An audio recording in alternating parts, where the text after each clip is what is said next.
Beberapa waktu belakangan ini banyak yang mencari-cari alasan asal mula Indonesia perang dengan Australia, yang ternyata terkait dengan sengketa pulau pasir yang di dalamnya terkandung minyak bumi dan gas alam dalam jumlah fantastis. Masalah pulau pasir yang telah berlangsung selama puluhan tahun ini disebut-sebut menjadi asal mula Indonesia perang dengan Australia, karena klaim Australia terhadap pulau ini yang diperkirakan memiliki kandungan minyak sebesar 5 juta barel. Meskipun polemik sengketa pulau pasir tak sebesar Pulau Sipadan dan Pulau Ligitan dahulu, namun pada akhirnya permasalahan tersebut disebut bisa menjadi asal mula Indonesia perang dengan Australia, karena di satu sisi secara historis pulau ini sangat erat hubungannya dengan Indonesia, namun di sisi lain pemerintah Indonesia tampak tak memperjuangkan pulau ini. Dahulu digunakan sebagai res area nelayan Pulau Rote. Diketahui jika pulau pasir yang disebut Ashmore Reef oleh Australia ini memiliki jarak yang cukup dekat dengan Indonesia yaitu sekitar 140 km dari selatan Pulau Rote, NTT sementara dari utara Australia berjarak 320 km. Bahkan menurut data prekolonial histori atau sejarah sebelum kolonial dulu, Pulau Pasir adalah wilayah yang tergabung dalam Nusantara Indonesia termasuk juga di dalamnya Brum Australia yang merupakan areal tradisional fishing ground-nya orang Indonesia. Kabarnya, dahulu nelayan-nelayan dari Timor, Ambon, Makassar hingga warga Pulau Rote memanfaatkan Pulau Pasir ini sebagai res area serta tempat transit perjalanan di sisi selatan Nusa Tenggara. Maka tak mengherankan jika di Pulau Pasir banyak bertebaran artefak kuno hingga kuburan para leluhur dan nelayan Pulau Rote. Diklaim Australia melalui MOU tahun 1974 kepemilikan sebuah pulau ini tidak bisa dilakukan hanya mengandalkan landasan historis yang selama ini dilakukan oleh masyarakat Laut Timor saja, dalam hal ini Australia lebih unggul. Pasalnya Australia memperjuangkan Pulau Pasir menggunakan landasan hukum, terlebih sejak MOU antara Indonesia dengan Australia di tahun 1974 yang membuat Australia mengklaim Pulau Pasir adalah propertinya. Isi MOU tahun 1974 tersebut adalah pemerintah Indonesia meminta bantuan Australia untuk memonitor Pulau Pasir sebagai wilayah cagar alam kelautan.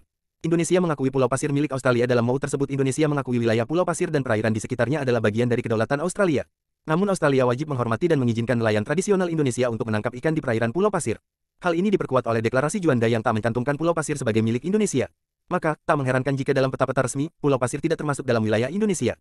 Tak hanya itu saja, di tahun 1997 Indonesia melalui diplomatnya telah mengakui kedaulatan Australia terhadap Pulau Pasir. Kemudian pada tahun 2005 Kepala Staf Angkatan Laut, Laksamana TNI Slamet Subianto menegaskan hal yang sama bahwa Pulau Pasir adalah milik Australia. Australia seolah memberi sinyal perang pada Indonesia. Permasalahannya, alih-alih memberi ruang nelayan Indonesia untuk menangkap ikan di Pulau Pasir, pada tahun-tahun 2004 sampai tahun 2010, ada lebih 3.000 nelayan Indonesia ditangkap karena memasuki wilayah Pulau Pasir oleh pihak Australia. Yang lebih menyedihkan lagi, di tahun 2021 lalu, polisi Coast Guard Australia tak hanya menangkap tetapi juga menenggelamkan kapal nelayan Indonesia karena dianggap melanggar batas negara Australia. Meskipun secara tidak langsung peristiwa ini merupakan sinyal pernyataan perang dari Australia, namun nampaknya Indonesia belum menanggapinya secara berani. Bahkan kabarnya Australia telah meletakkan banyak personil di Port of Darwin di utara Australia hanya untuk latihan. Isu yang berkembang mereka juga mendatangkan pasukan Amerika beserta pesawat pembom B-52 Amerika dengan codename latihan gabungan untuk Laut China Selatan.